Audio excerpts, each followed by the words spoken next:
Vamos lá, rapaziada, vamos começar. E eu proponho que a gente comece por didática. Sim, didática. Sabe por quê? Porque cai em todo concurso. Não existe um só concurso de educação em que não caia didática. Para que você possa me acompanhar com as questões, você vai perceber que de quando em vez você vai ver uma mudança aqui na tela. Vocês, quando me veem assim, é porque eu estou fazendo a calibragem da minha tela para poder acompanhar junto com vocês. Então, na tela, vocês vão vai sair de mim para apresentar as questões. Vocês têm disponível no material de vocês, que a gente elaborou, 20 questões concurso com o gabarito. Eu estou fazendo papel de gabarito comentado, mas sempre com aquele caminho para que a gente possa ver. Beleza? Vamos começar esse teste? Vamos ver como é que ele funciona. Primeiro, roda as questões. Temos aí a primeira, vamos fazer a leitura junto.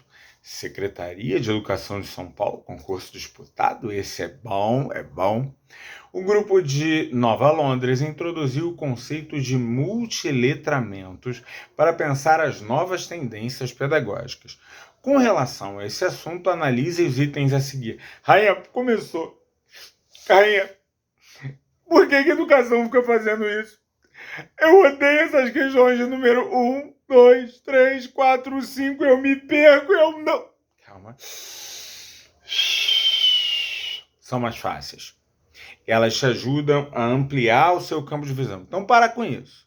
Para com isso. A primeira coisa é você entender. Quando você tem múltiplas variáveis, significa que a pessoa que fez a questão está com dúvida.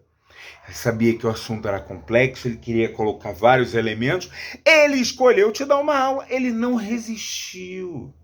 Perdoa, eu entendo o professor quando se apaixona. Ele não resistiu. Ele queria muito falar para você de multiletramento. Rainha, multiletramento, rainha, olha só. Eu já me confundo quando vai para alfabetização e letramento, que eu já tenho dúvida. Vamos lá. Alfabetizar é o velho modelo. A, B, C, D, E, F, G. E não, viu? Lembra? É o velho modelo.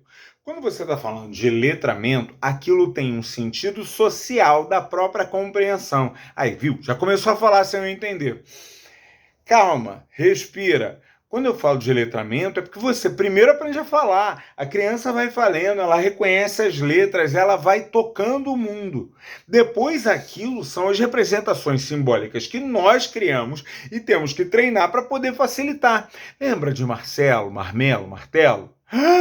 Não leu. É isso, aí é que dá o ruim. Vai ver, tem contação de história, tem um monte local. É a possibilidade de você pegar essa literatura infantil e perceber o letramento.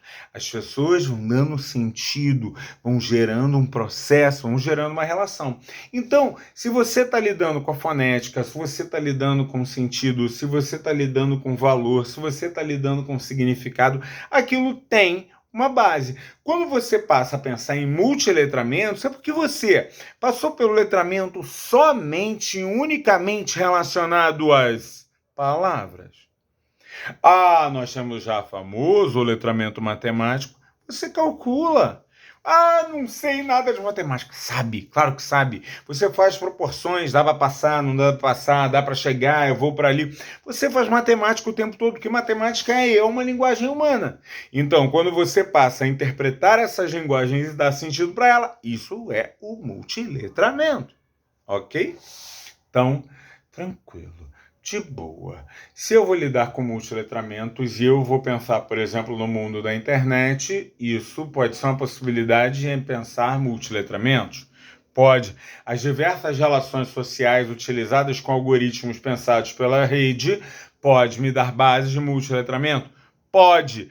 As grandes abordagens diante de novas cidades dos quais têm direitos diferentes, me fazendo pensar sobre, por exemplo, legislação, pode passar por elementos de letramento? Pode. Só adultos são qualquer um o tempo todo. Essa é a chave. Essa é a chave, a chave, a chave. Não perde isso. Multiletramentos, as diversas formas de interpretar essas linguagens, da qual elas precisam ser elaboradas, discutidas, reelaboradas e fazem parte da formação do próprio sujeito. Olha como é que vai ficar mais fácil. Com relação a este assunto, analise os itens a seguir. Responde às transformações contemporâneas no campo do trabalho, da cidadania e da identidade. Quando eu falo de multiletramentos, tem a ver com essas mudanças, tem a ver com aquele papo. Gostei dessa, hein? Busca formar indivíduos para o uso de uma... Eu desconfio desse uma. Sempre. Uma forma de linguagem oficial estandardizada, facilitada, comunicada, trabalhada com simplicidade. Não sei se é tão standard assim, não. Acho que é mais complexo. Não gostei. Diz respeito tanto à multiplicidade de contextos culturais, quanto à multimodalidade dos meios de comunicação. Vocês estão tendo aula comigo? Olha, eu estou gravando pelo celular. É isso! Ficou fácil. É só buscar a opção. Você nem precisou ficar fazendo o bom e velho famoso útil, exercício de eliminação. Bom, pelo menos eu sei que essa não pode, aquela pode. Ok, pode usar isso. Claro que você já conhece. Mas aqui, matamos direto. Gabarito, letra C. Estamos na pilha. Vamos lá, mais didática. Isso é didática? É claro. Ué, novas abordagens da arte do aprender, em que você está trabalhando não a sua técnica, ensinar é técnica. Você está pensando como cada sujeito aprende. Por exemplo, tem gente já nervosa aqui comigo. Tem certeza que está nervosa. Por quê? Porque eu não paro de me mexer. Eu sou muito agitado. A mente vai precisar fazer assim. Calma. Ele não está brigando com você, ele é assim mesmo. O nível de loucura vai melhorar com o tempo. Eu tenho fé. Ele é assim mesmo. Outros já estão dizendo assim, cara, ele liga, ele me dá a possibilidade. Sim, é normal. Tem alguns que são assim, porra, tô com uma dificuldade de entender o áudio dele, uma falha esquisita, pra que essa barba na cara? Cada um tem uma característica. Alguns nem querem olhar pra minha cara. Outros, se eu não estiver falando e eu não estiver aqui, nem rola. Então, a gente precisa lidar um pouquinho com isso. Vamos lá? De novo, Secretaria de Educação. O pessoal veio bombado.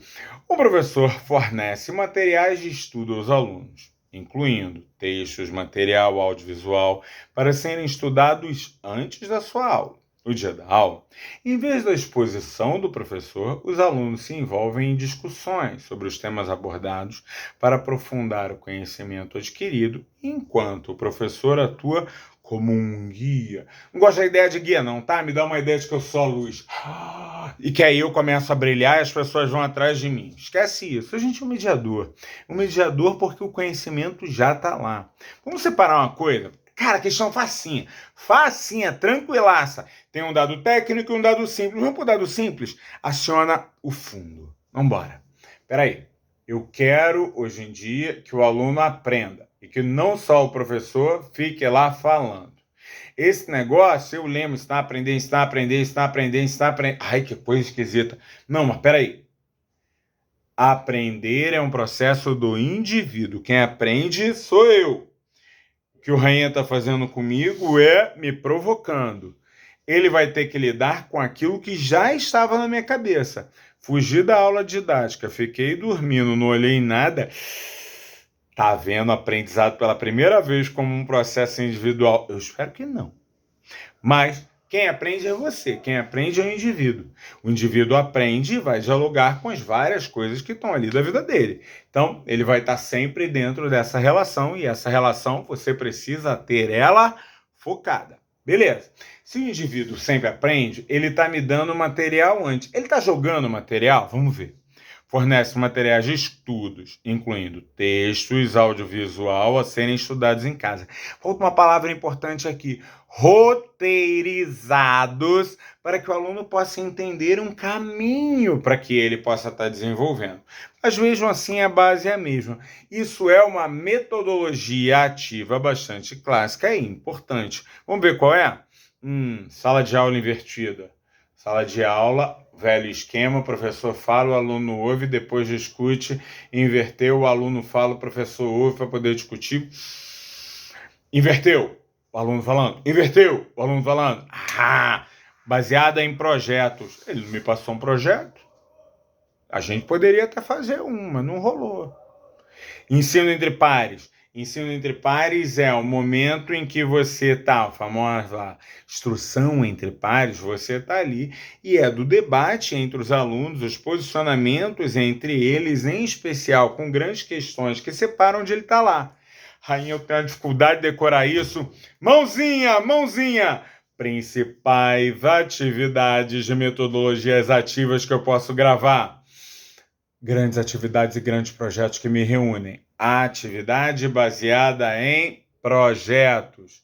Ai, quando começa a fazer disputa para as pessoas, a aprendizagem baseada em games. Quando começa a pensar aquele negócio de um fala para o outro e ficam debatendo um bate-boca danado. Não, que isso, é importante, tá? Instrução entre pares. Sala de aula invertida. Quando o material é roteirizado e trabalhado, o professor media a construção desse conhecimento. Tem outros, não tem? Tem. Ciclos Miguel Reis, baseados em organização estruturadas em pesquisas. Metodologias de casos, onde a partir de casos concretos você vai desenvolvendo. Todas essas metodologias você consegue, pela associação, fundo. Eu conheço a palavra, eu conheço onde ela pode ser usada e eu começo a entender e eu mato a resposta. Não pega pela palavra fria, mas associa. Eu quero que a pessoa aprenda, é o indivíduo, é o sujeito. Eu quero que ele aprenda, eu quero que ele seja ativo, eu quero que ele esteja buscando, eu quero que ele seja o protagonista do meu papo. Check. Ficou fácil. Tem mais, rainha? Tô gostando, tô curtindo. Calma, só fui em 2 ainda, tem mais. Vamos lá. Essa aqui foi organizado pela a UFLA, mas ele era um processo de docência, mas era mais para técnicos, mas é legal para a gente poder ver. Tem uma adaptaçãozinha, tá? Vamos junto? As fragilidades que cercam a formação docente. Tá falando de nós! Chamou nós de frágil. Será que a gente é frágil assim? A nossa fragilidade tem que existir. Você sabe tem algumas coisas que eu acho muito complicadas. As pessoas botam assim, a formação docente é frágil. Nós somos cargos de ascensão social. Muitas vezes a gente vem galgando novas possibilidades. A gente está construindo um cabedal. Por isso que eu estou falando para você ler. Então, cuidado quando chamarem a gente de frágil. A gente é mais forte do que eles imaginam. Vamos junto. A fragilidade que cerca a formação docente tem sido identificada como um dos fatores que dificultam a vida acadêmica dos estudantes. Os professores são fracos na escola, chegam na universidade, os alunos são fracos. Tem alguns problemas, eu tenho que pensar essa base de um momento anterior, mas tudo bem. Evidenciando que a qualificação profissional e pedagógica tem um peso determinante. Aí eu gostei.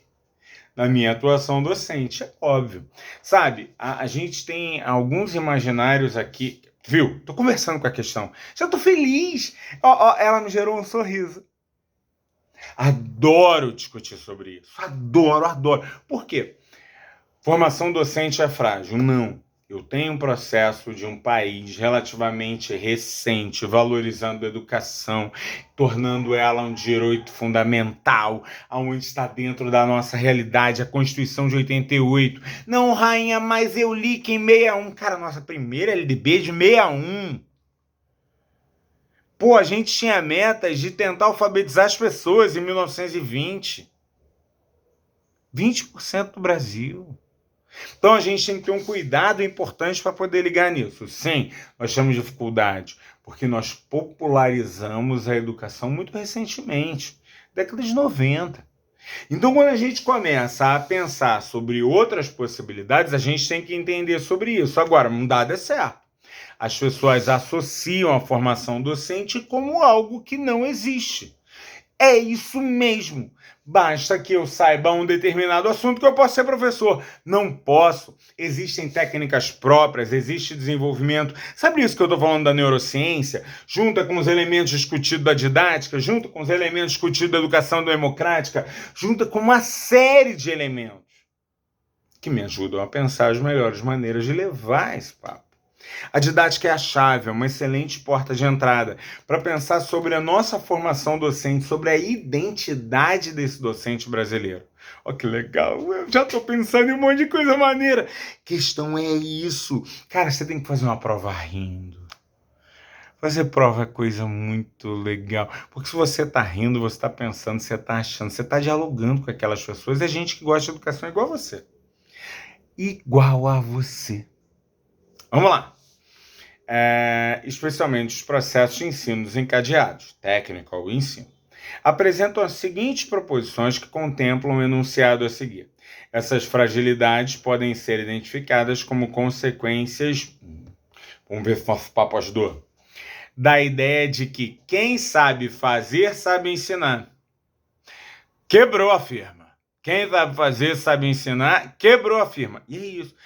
Então tá errada? Não, tá certa.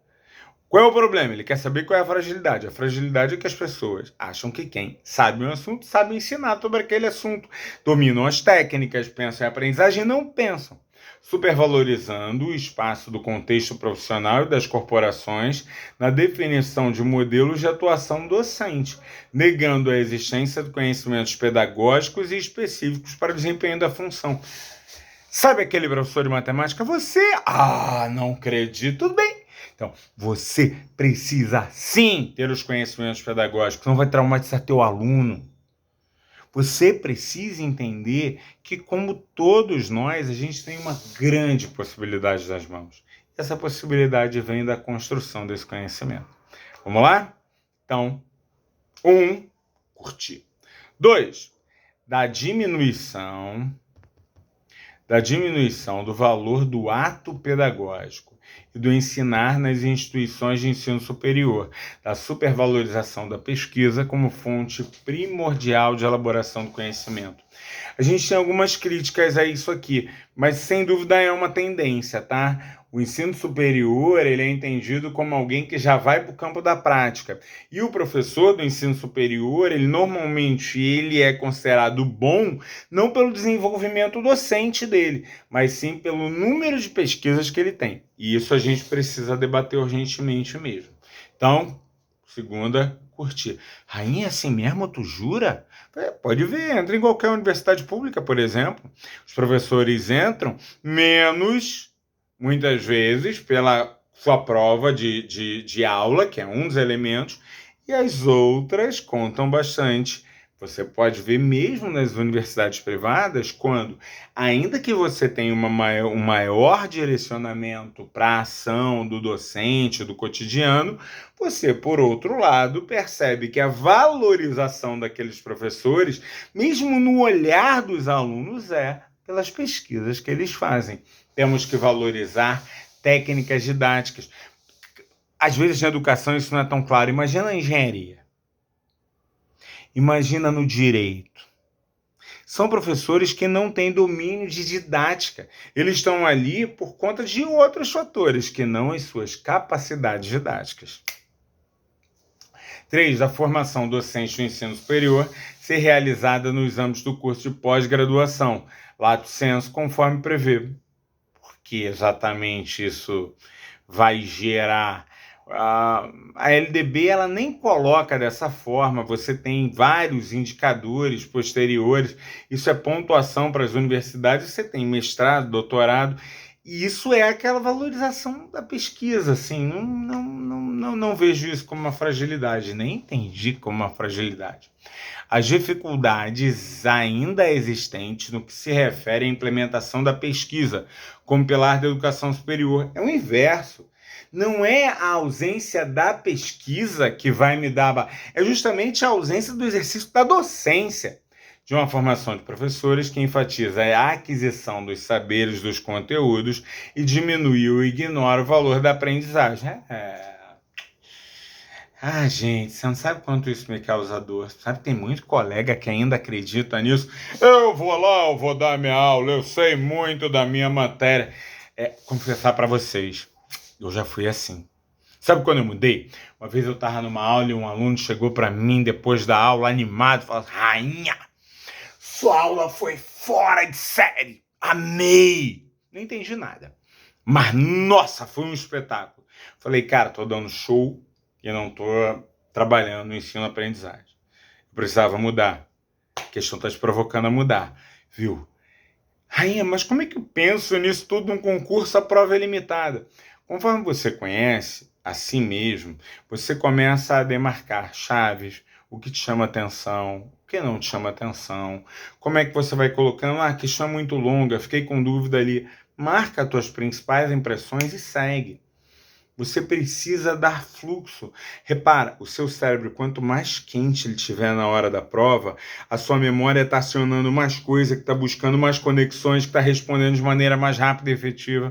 Você vai matando melhor, tá? Prefeitura de Lavrada, na Paraíba. Que lindo! Falando de uma das discussões nacionais importantes que a gente precisa pensar. Vamos lá? As competências gerais da educação básica contidas na BNCC se interrelacionam-se. Eu conheço uma rapaziada que vê uma mesóclise e já fica pronto. Já não dá mais para mim, não. Pulei, calma. O que a questão estava falando até agora? BNCC? Você já conhece, né? Base Nacional Comum Curricular. Aciona rápido! Aciona rápido! Base Nacional Comum Curricular vai determinar as principais habilidades e competências a serem desenvolvidas dentro de cada uma das etapas, segmentos e modalidades de educação básica. Tum. Ficou? Ficou? Mas espera aí.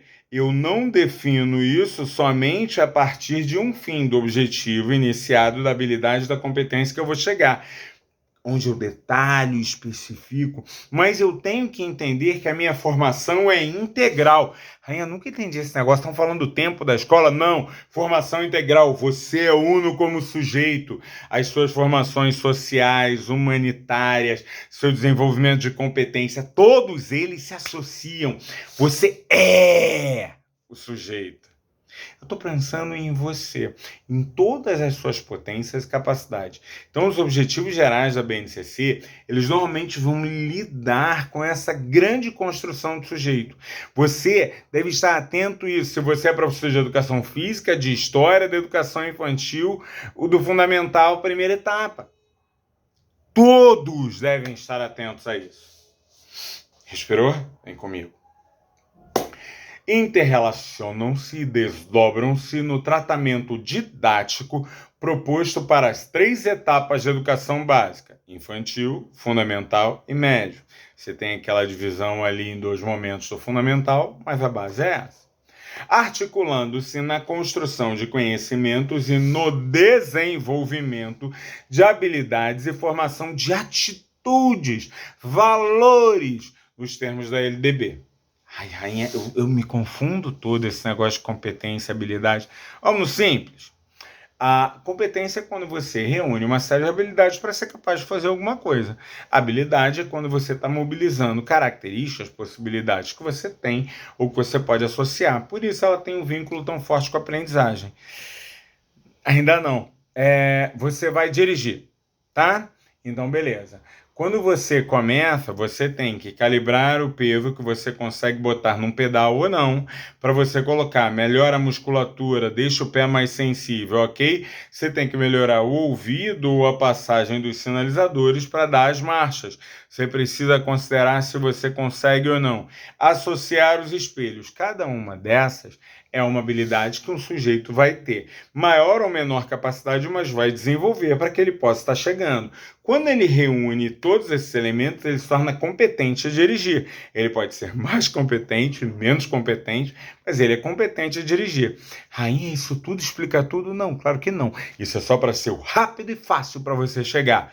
No automático? Botou no automático? Habilidade, competência, habilidade, competência. Vamos! Então, assinale a alternativa que não se configura como competência geral para a educação básica. Deixa eu falar uma coisa importante. Cada vez mais vocês vão ver menos questões de comando negativo, tá? O comando é isso, não, sim, a correta, a incorreta. Esse tipo de comando é considerado muito mais pegadinha para distração do aluno, que normalmente é algo que pode ajudar ele. Por isso elas têm sido reduzidas cada vez mais dentro dos desenvolvimentos. Vamos lá! Então, eu preciso pensar... Rainha, já me perdeu, tu fica falando muito. Calma, vamos ler de novo. Joga na tela. Assinale a alternativa que não se configura como uma competência geral para a educação básica apresentada da BNCC. Tá, formação integral, formação integral, formação integral. Vamos!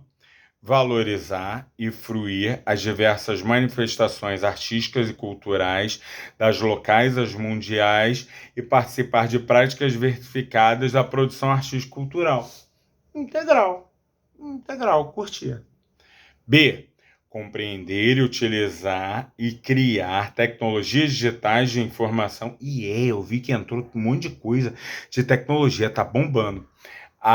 E comunicação de forma crítica, significativa, reflexiva e ética nas diversas práticas sociais, incluindo as escolares, para se comunicar, acessar e disseminar informações, produzir conhecimentos, resolver problemas, exercer protagonismo e autoria na vida pessoal e coletiva. Pô, se atingisse essa, eu tava bem na fita, hein? Ó, utilizar essencialmente, linguagem verbal. Tô aqui gesticulando, falando. Os olhares, não conta? Bem como conhecimento de linguagem artística, matemática e científica, para expressar e partilhar informações. Mas mandou utilizar essencialmente a linguagem verbal. Depois mandou utilizar os conhecimentos das outras linguagens. Quer dizer que só vale o verbal, só vale o que está dito. Experiências, ideias, sentimentos em diferentes contextos e produzir sentidos que levem ao entendimento mútuo. Eu não sei se a gente consegue esse entendimento todo, não. Beleza, isso dentro da língua portuguesa, dentro, por exemplo, do ensino médio de linguagem, a gente pode debater um pouquinho melhor sobre isso, a associação dessas linguagens. Mas como objetivo geral, domínio da linguagem verbal dessa forma, ainda mais essencialmente, curti não. Viu? Notou a chave? Isso é importante. Rainha, você já sabe o gabarito, por isso você fica matando, eu sei. Não, repara. Você vai errar, tá? Sempre vão errar algumas questões, mas você vai ligando as chaves, ficando muito mais fácil. Agir pessoal e coletivamente com autonomia, responsabilidade, flexibilidade, resiliência, determinação, tomar decisões, competências socioemocionais, bombando. Sai difícil pra caramba, mas curtir. Tomando decisões com base em princípios éticos, democráticos, inclusivos, sustentáveis e solidários. A BNCC quer que a gente seja um cidadão melhor. Vamos investir nisso na educação. Você que vai passar nesse próximo concurso, lembra disso, por favor. Deixa anotado. Não esquece, não. Estou contando com você. Então, resposta é a letra D. Olha, um concurso organizado para o interior de São Paulo, pela Vunesp. Vamos lá. A resolução CNE, a SEB 04 de 2010, que dá as diretrizes curriculares nacionais gerais para a educação básica, determina no seu artigo 13, eu acho ótimo. Tem um monte de gente que já olha aqui e vai falar assim, legislação. Calma. Legislação, normalmente você tenta no rápido. Tenta naquilo que você decorou, acionou a memorização. Normalmente ela mata rápido. Quando ela não mata rápido, dá uma respirada. Tenta ver o que tem sentido. Toda legislação é fruto de um processo social. Toda legislação é fruto de um processo social. Toda legislação é fruto de um processo social. Não existe legislação que não tenha algum fundo de processo social. Você pode discordar, concordar, mas ela tem um processo social. Então você consegue acionar por essa fase concatenando ideias. Agora, de maneira geral, aqui ó, rápido. Quer ver? Olha o que diz o artigo 13, que normalmente dá um bug logo. Mas é rápido, é tranquilo. Que a organização curricular da educação básica deve garantir. O que é currículo mesmo? Ótimo. Currículo não é grade. Currículo tem a ver com uma série de aspectos definidos pela escola, baseados na legislação, de maneira a atender pré-requisitos fundamentais, mas garantir uma autonomia a cada uma das escolas para seu desenvolvimento. Então você precisa entender que uma coisa é aquilo que pensa a estrutura curricular e que vai garantir, por isso deixou de ser parâmetro para ser base. A partir disso, você solidifica e estrutura um conjunto de ações didático-pedagógicas com foco na aprendizagem, no gosto de aprender, subsidiada pela consciência de que o processo de comunicação entre os estudantes e professores é efetivado por meio de práticas e recursos diversos. Olha que bonito! Então já está lá que a troca entre professor não é só ouçam, ó, não, você precisa associar esse negócio. Então vamos lá. Nesse sentido, está se referindo à abordagem didático-pedagógica interdisciplinar? Por quê? Está falando de professor-aluno? É para falar com o professor da sala do lado? Acho que não, hein? As redes de aprendizagem. Rede de aprendizagem. A grande professora Nilda Alves trabalha sobre esse processo, onde a educação ela tem um espaço primordial e fundamental que é a escola, mas os muros da escola nunca afindaram. Então existem conhecimentos na rua, conhecimentos escolarizados, saberes científicos, saberes sociais, que todos eles devem ser associados e trabalhados com intensidade dentro das escolas. Logo, o que o aluno tem para trazer é tão importante quanto o que o professor tem para trazer, ainda que o professor seja um direcionador e precise trabalhar com esse papel. Viva Nilda Alves! Viva a rede de aprendizagem! Não, Raia, mas peraí, não pode ser o tratamento transdisciplinar? A gente vai cair lá no outro. É aquilo que está entre? Acho que não. O uso de tecnologias de informação e comunicação na educação, isso é fundamental. Eu só não sei aonde está falando disso. A gente está falando foco na aprendizagem. Será que agora eu só aprendo se eu tiver IA? Acho que não. Acho que a gente aprende pelas trocas, pelos processos mais cotidianos. Organização de uma matriz curricular, gritei logo de cara. Currículo não é matriz.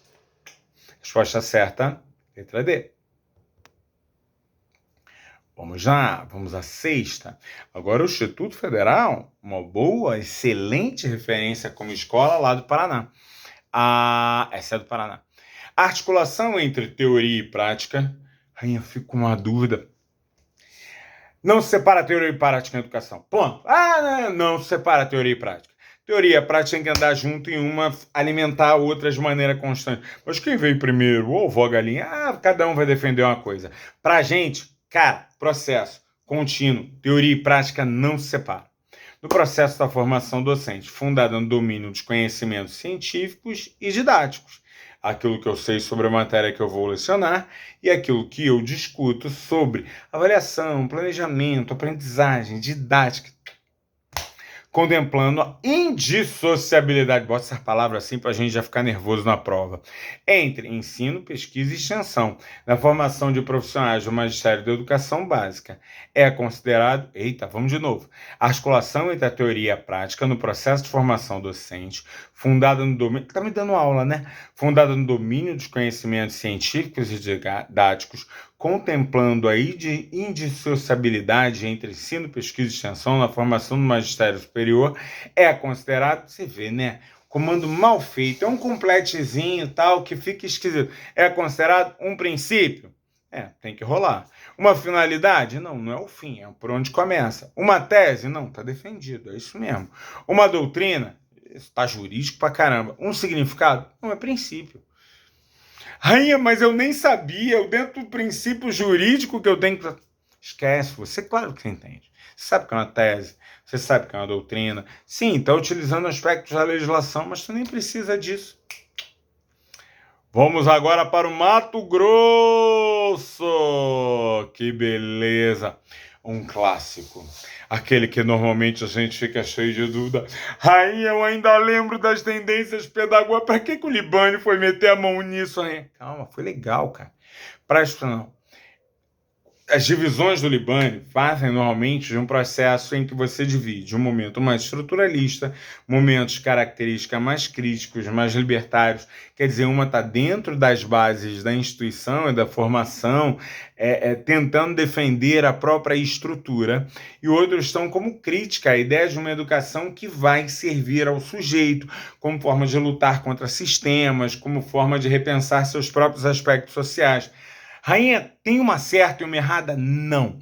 Ah, mas meu professor, seu professor tem posições, eu também, faz parte. Não tem certo e tem errado.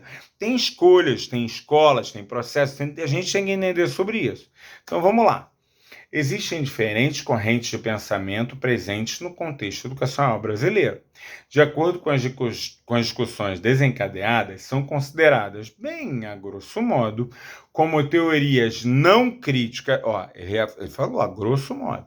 Teorias não críticas àquelas que entendem a educação como um instrumento de equalização social e críticas àquelas que compreendem a educação no sistema capitalista como um instrumento de discriminação social e, portanto, de marginalização. Rainha, tem posicionamento nessa questão? Claro que tem, todo mundo tem. Isso é absolutamente normal. Então, vamos de novo? Eles dão aula para a gente nem precisa pensar muito, que beleza. Então, são consideradas como teorias não críticas aquelas que entendem a educação como um instrumento de equalização, quer dizer, acerto das notas sociais, e as críticas aquelas que compreendem a educação do sistema capitalista como um instrumento de discriminação social e, portanto, um fator de marginalização. Quando olha para outra, né? O texto ali podia dar uma ajudada. Quando olha para outra, é a ideia de que ela é crítica ao sistema, ok? Então vamos junto. Pedagogia tradicional, dentro desse modelo, não crítica. Pedagogia libertadora, totalmente crítica. Pedagogia libertária, década de 80, a ideia de que é proibido proibir, outras vertentes, fortemente crítica. Pedagogia escola novista, é da década de 30, então ela claramente, apesar de estar buscando novos modelos para a gente trabalhar, ela tem esse viés, com certeza. Pedagogia tecnicista, sim, é voltada para o mundo do trabalho, então equalização total. Pedagogia histórico-crítica, a ideia de perceber o contexto e bater nos contextos. Então, salve Vera Candor. Rainha, eu preciso guardar o nome dos autores. Eles têm que estar na tua alma. Você tem que estar feliz em conhecer o nome de Rubem Alves e Vera Candor, de Paulo Freire, de Anísio Teixeira. Você precisa estar feliz de saber o nome desses caras, não o inverso. São consideradas, então, não críticas. Essa aí é mole. Tradicional, escola novista, tecnicista. 1, 4 e 5. Aê, molezinha. Vamos à oitava. Segundo Celso Vasconcelos, o problema da formação docente, aí de novo vão bater em nós. Poxa, a gente tá estudando, a gente tá aqui forte. Repara, isso tem muito a ver com a própria construção da profissão. As pessoas nos têm, muitas vezes, em má medida, porque têm o receio se a gente vai conseguir chegar ou não. Eles não conhecem o peso e o valor da ascensão social, daqueles que estão chegando de maneira cada vez mais intensa para dizer, eu não tive na base, mas eu vou ser muito melhor, vem voando com a gente. Para o autor é necessário que haja uma tomada de consciência, beleza, curtir, de que o despreparo docente passa por um aspecto elementar de sua atividade. O que seria elementar na minha atividade? A didática e o processo de ensino-aprendizagem é elementar? Eu concordo. A sala de aula lotada? É ruim, mas a gente consegue. Já dei aula gigante. É um processo que a gente tem que lutar, criticar, mas isso não tem nada a ver com o problema da formação, não. Pelo contrário, nossas salas nem são tão cheias assim. Falta de professor auxiliar para a educação inclusiva, para vários processos é importante, mas a ideia de que a educação está falha, por isso, me parece estar transferindo, né? A presença de alunos com dificuldade de aprendizagem estudando. Isso é de um preconceito, né? Que horror.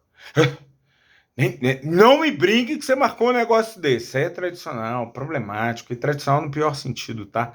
Não é um conservadorismo de acolhimento, não é um conservadorismo de amor, é um conservadorismo na ideia de que eu só tô pensando no meu. É um egoísmo, tá? Nem conservadorismo isso aí, é egoísmo puro. Alta carga horária de trabalho extraclasse, dói mesmo, é brabo. Mas, cara, a, melhorar as nossas condições de trabalho não tem a ver com a nossa formação. A nossa formação tem um forte papel relacionado a esse princípio do ensino-aprendizagem. A gente tem que estar ligado nisso, tá? Beleza. Para este bloco, eu vou chegar na última. Essa é lá de Santa Catarina. A primeira experiência de uma escola de uma criança molda sua percepção sobre a aprendizagem. Olha, me dá aula, é tão bonito. A figura do professor, como mediador desse processo, tem papel crucial. Mediador! Então vamos avaliar as informações. O papel do professor não se restringe à transmissão de conhecimento nem pensar. Ela também deve estar disposto a aprender com a vivência e experiência dos alunos, o ambiente escolar, pois dessa forma poderá identificar melhores estratégias para auxiliar. É isso! A interação entre professor e aluno no ambiente escolar raramente propicia um ambiente de descontração. Por quê? A gente pode se divertir, sim, dificultando o estabelecimento de laços de amizade e confiança, sendo raro que o aluno veja. "Ah, não, a gente pode sim, por um sorriso, por um caminho, não é puxar saco de aluno, mas é trabalhar legal. O educador da educação infantil tem a responsabilidade de criar oportunidades a alunos que interajam com o mundo ao seu redor, ferramentas de construir novos conhecimentos, perspectivas transformadoras. Sim! Repara, não é ser amiguinho de aluno, mas é fundamentalmente gostar de aluno, de educar.